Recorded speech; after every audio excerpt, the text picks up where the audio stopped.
Hello and welcome back to part 3 on the Cadillac. Part 2 went really well. We didn't expect that kind of feedback.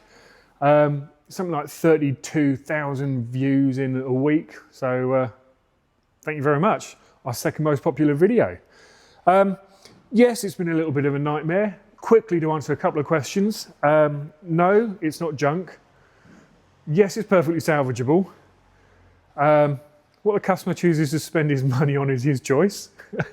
And if we just threw away all the bad ones and kept only the good ones, we'd have none left at all, because these are an old car. They're 60 odd years old. They corrode. And whilst I'm sure in some southern states in the States, you can find some really nice examples, we're not there. We're in the UK. And they're becoming a rare old car now, so we've got to save them. And this is perfectly salvageable. Yes, the back end's rot, and yes, that's where they tend to go. So we're not phased, customer's not phased. What was the other thing? The rear panel that we made. Yes, we know you can buy these. There are some companies in the States that do them, and there's also JK Customs in Sweden that do them. And we looked at this and weighed up, well, $300, $400, $500 plus shipping, and a delay in shipping, import duties, so on and so forth. Customer probably would have spent £600 or £700 to get the panel here. And once here, however good a repro panel is, it's going to need fettling to fit. So it's not just a case, we've touched on this in previous videos, how much does it cost and so on. It's not a case of I've got a panel, fit it. Those of you that follow the Transit video will see all these panels that we've got. We've got loads of panels for this van. None of them fit, and that adds to time. So we spent just shy of 2 hours making that panel to fit this car, and we're £65 an hour. So yes, we could buy it, but this is quicker, cheaper, and it fits straight off. So that's enough waffle on number 2. Part 3, we are now, I say we, I will be starting this rear quarter panel soon. Si's in at the minute, and he's got the enviable task. He's working away inside the vehicle here. So we've got all the panels now.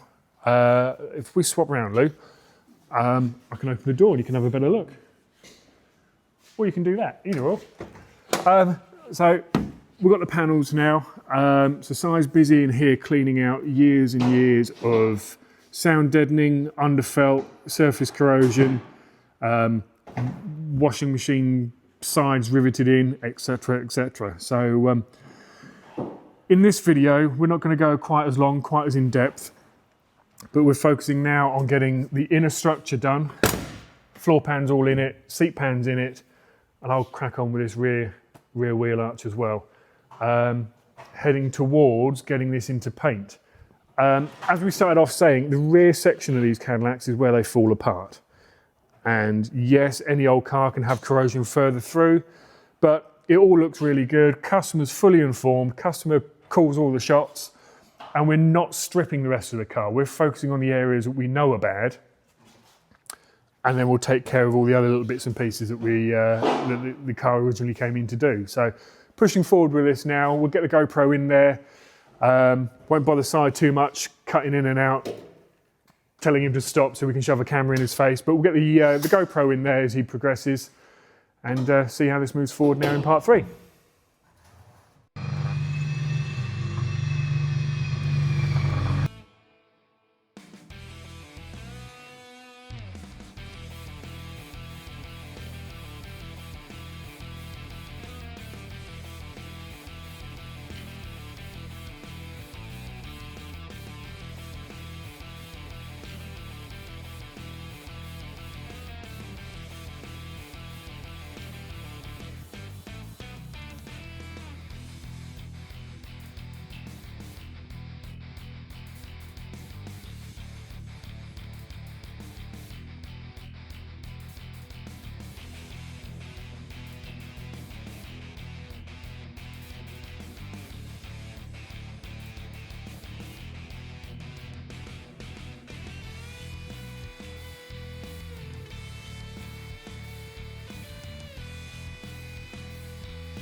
Try and do this without interrupting Si too much, but we've got the panel cut out or masked out.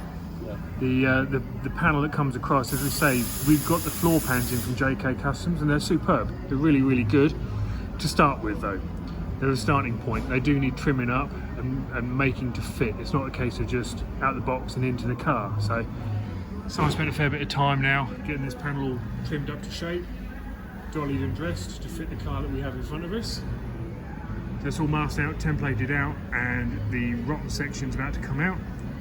Ready for the nice new section to go in. Okay, so we spent some time this morning releasing off all of the spot welds in the old floor section, which is very perforated.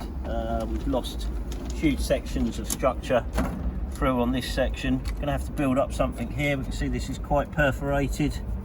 There's a little bit of an issue there. New floor section doesn't quite come up to the height required, but that's great because they are starter panels. So if we lift that away, that exposes the main cross section. There's a support outrigger there for the floor that actually looks pretty good. There's a huge amount of road debris which has got caught up, possibly American, maybe British, who knows. There is another section here, so whilst we've exposed that, we've got to keep working forward because this brace then has another one presumably there. That has got to sit in there. That one will then take up space across the back when that is on. That one goes onto there, so we need to expose this, and as you can see there's all kinds of nasties, a bit more road debris, all kinds of nasties up around here. The further forward we get, the worse it seems to appear. However, for the minute, I would say we're going to look at something less than a square metre, just to expose all of the baddies, and we'll work forward from that.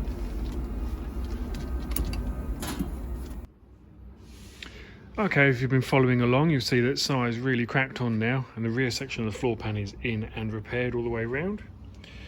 So original bracketry back into place, strengthening section through here all done, and going into there. So we now have nice fresh steel in the rear seat footwell. We've still got the rear seat pan to do, but breaking it up into sections. Si and I have made a deal. He'll do the back floor pans, so that side done, then he'll move over to that side, and to save our complete loss of sanity while he's on that side, I'll start attacking the front floor pan here, and we're keen to see which brand of washing machine that really is. So we'll hand over to the GoPro and start pushing forward with this now.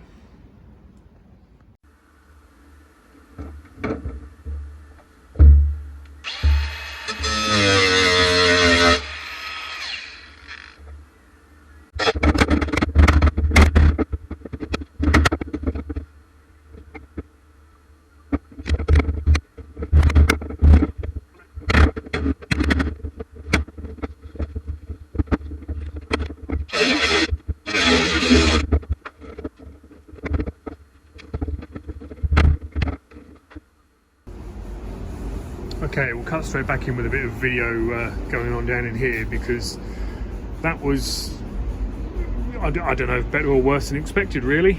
I don't know how well that came out with the GoPro, but there was nothing holding that in. It's just the silicone was harder to break off than the welds were, such that they were, the tack welds. Got one weld here, one weld there, one weld there, one there, there's one there, sort of, one there, and then across the back here there was a series of tacks which weren't holding at all. It was purely held on with this bead of sealer here and our good friend styrofoam. So we'll get in here now, get all this hoovered out, try and make sense of what was where so we can make sense of what's going to be where.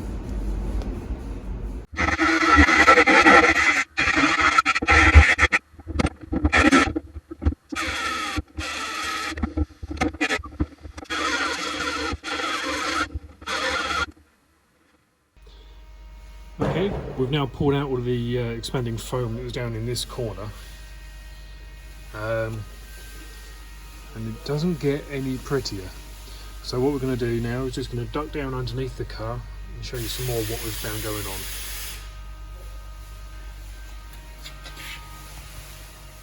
Alright, it's not the easiest under here to show you what we're actually seeing, but this corner here, the bottom of the A-post, entirely made up of expanding foam. It's quite shocking how people can do this and get away with it, really. And it's not been done that long ago. I'm trying to move this to show you the challenge we've got, because we had issues obviously at the back where it was so rotten that we didn't have any reference points or datum points. And here we've got this section here that comes down. We've no idea where it goes or how it finishes. We've gone to the other side to see that the other side is just as bad, so we've got no reference points over there either. I'll try and move the camera to a better angle. You can see the extent of the corrosion and the extent of the cover-up. And this hasn't been done that long ago because all of the expanding foam is still a nice clean yellow, if you can ever describe expanding foam in a car as nice. So this is going to be a bit, even more of a challenge than the back half of the car was, really, because we don't know, everything's just missing. So I think what we're probably going to do now is we're going to have to take the outer front wings off to get into the bottom of the A-pillar there, because as we look down there, that's also misshapen, rotten and expanding foam. Just while we're down here, if I slide over here a little bit more, the inner sill. Now, when the car came down and we assessed this, we looked at this and it was all consistent in texture, and it sounds pretty good. But as you can see, we've taken a little hammer to it, and it's our good friend expanding foam again. If you can see here, we've got rusty metal. So we know what's happened here. If I just take this hammer to it, expanding foam. What they've done, I would imagine, is if we cleaned all this back with a wire wheel, we'd find a perforated inner sill all along here, and they've pumped so much expanding foam behind it, and then quite masterfully smoothed it all over and mottled it up with undersill. And I'd imagine they've driven it down a lane or two shortly after doing it to get it aged. When in fact it is all just expanding foam, but it sounds nice and solid because of the way they've done it. It's even down here again. Here we go, expanding foam. So underneath here, expanding foam and chemical metal. It's quite shocking what some people will do to move a car along. So we're going to have to look now at replacing the inner sill all the way along here. We'll get the front wings off and set about trying to make sense of the bottom of the A-post and obviously these chassis outriggers before we even contemplate getting anything happening with the floor pan. Plenty to be doing. Okay, we've got more and more cut away now. Trying to work out the best way of doing this, and there isn't one. So what we're going to do is we had all this corrosion in this section of the floor pan here anyway, And one of the issues we've got is the inner sill is corroded all the way forward. I've already shown you that from underneath, all the expanding foam. So we've chased back underneath and up to this point here. From this point forward is rotten, from this point back is good. So you can see inside there even more expanding foam coming out into that chassis outrigger. So what we're going to do now is, because we're having to take such a large part of this out, although it is sat on a chassis, this whole corner, this whole side rather, we've got rotten chassis mount, rotten chassis mount, rotten chassis mount, and a rotten inner sill. So we've got a vast area here. I mean, it's the entire length of the door aperture, where the body is potentially going to be allowed to float. So we're going to pause now, have a good sweep up and a tidy up. And the minute we're sitting on the big high axle stands, so we can bring the scissor lift now into play and just slowly raise it up onto our rubber mounting blocks here, placed along the sill line, just to hold the body from dropping, moving away or flexing. It will keep it nice and square. So we'll get on and get that done now before moving forward and making an inner sill and cutting that corroded sill out. Right, we're going to pause and just take stock a little minute with this, because looking back over the part 2 video and a few comments that have come in afterwards, I don't know, are people missing the point maybe a little bit? We've had plenty of comments. We had a lot of really good positive comments, so thank you. But we've also had quite a few comments of why bother, bin it, it's scrap and things like that. And you're kind of missing the point of restoration.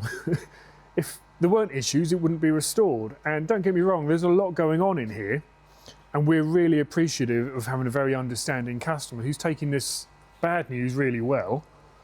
But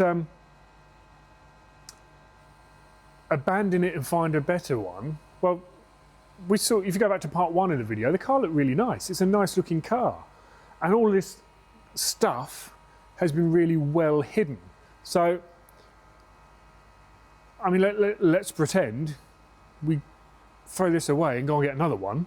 Who's to say it's no better than this? It's a 60-year-old car. There's going to be issues. So unless you're buying a rotisserie restored, fully documented in the last sort of 5 years classic car, then you've got to be prepared for some, sadly, a few horror bits and pieces coming through.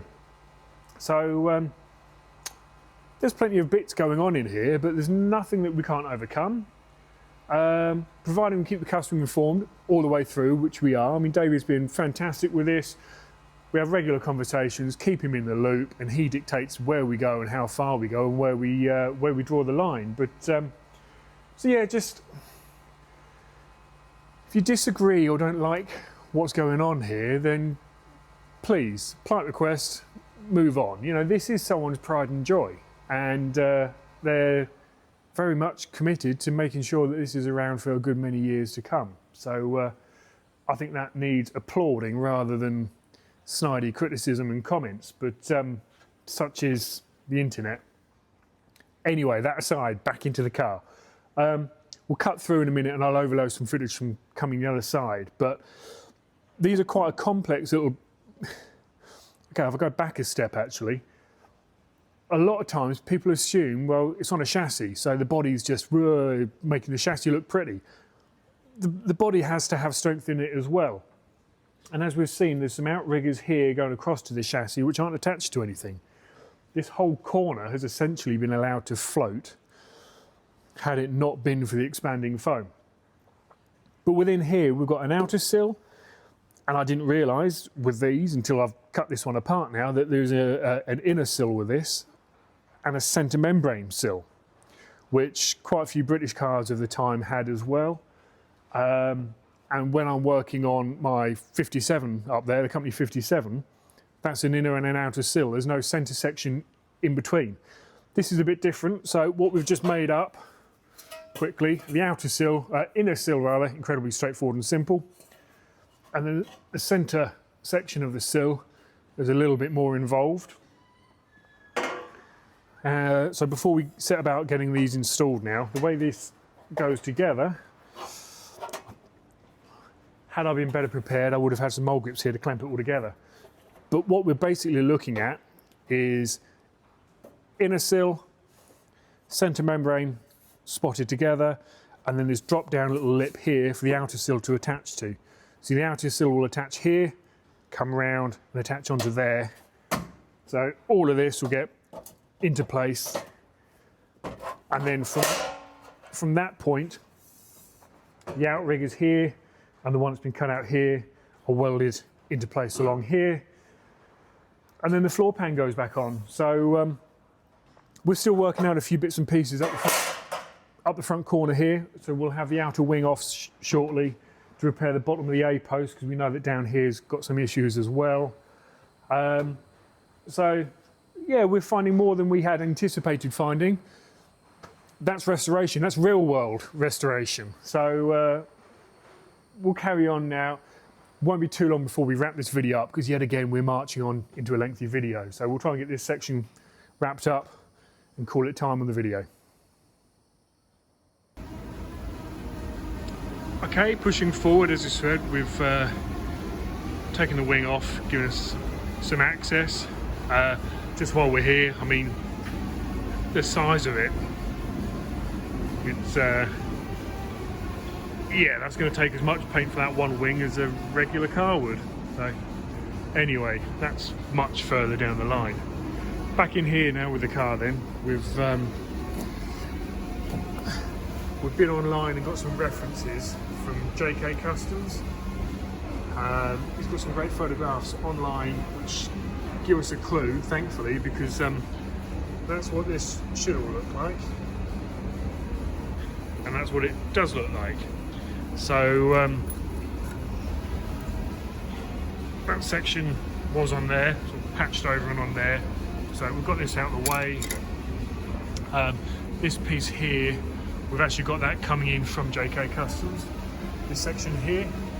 So we've got this piece and this piece coming in from JK Customs, because they make them on the bench to fit these. And as we've got nothing here, we thought we've got nothing to reference from, so we'll just go with their panels.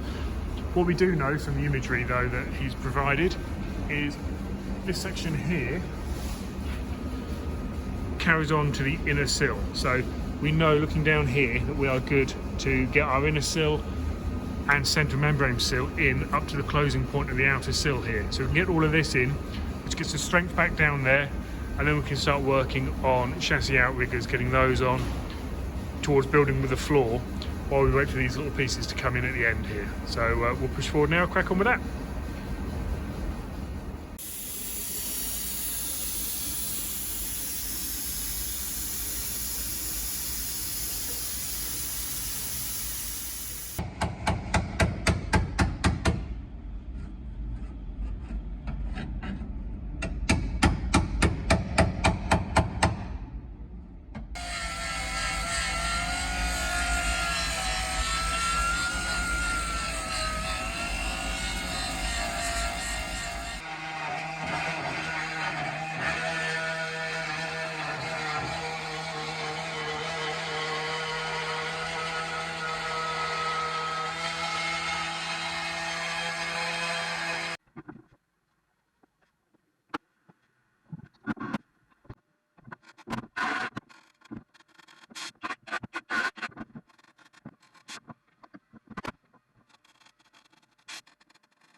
Right, I think we're going to call time on this. video because, as I say, we edit as we go, so we can see this is cracking on for a half an hour video.